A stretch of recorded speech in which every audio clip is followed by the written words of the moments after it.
I'm Joel Perry with Indwell Architecture and Design, and I'm here today to talk to you about house styles in Kansas City. Today we're going to talk about the Craftsman Style. I'm going to hit on a couple of things just really quickly today. We'll talk about the basic characteristics of the style, where it originated, how it's evolved over time, and why it might be a good fit for you personally.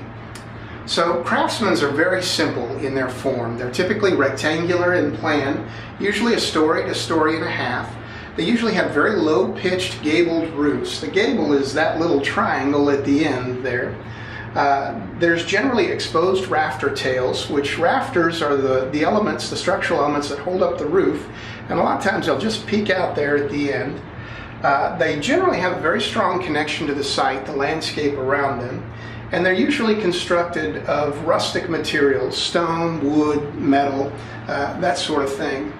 Let's talk a little bit about how Craftsman style originated. It's a little bit unique in that most of the styles we're going to look at originated out of a vernacular. And what I mean by that is they came from a local place and a local material and a local tradition. Craftsman's a little bit different. It actually came from a philosophical root. And we won't really go into all of the philosophy behind it, but the gist of it was in response to the Industrial Revolution. And as technology allowed construction to become more mechanical and less human, there was a response that wanted to bring that human element, that crafted element, back into construction. And so one of the things that they did is they really reached out to artists and designers and craftsmen and really allowed them to speak into this style a little bit. And what you got has a very human feel, a very human scale. Everything is sort of imperfect. It's meant not to feel machined. It's meant to feel natural. Craftsman style has not evolved greatly over time, and I attribute that mostly to the fact that it is largely a philosophical style, and that philosophy hasn't really changed. It still connects with people today in the same way that it did 100 years ago, maybe more so. One of the things that has changed is kind of how they're designed on the inside, how the plans are working. Obviously, a kitchen in 1935 is different than a kitchen today.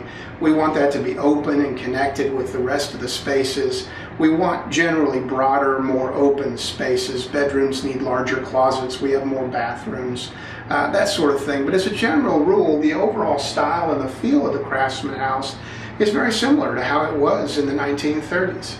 So why you might consider Craftsman style as a style for you personally?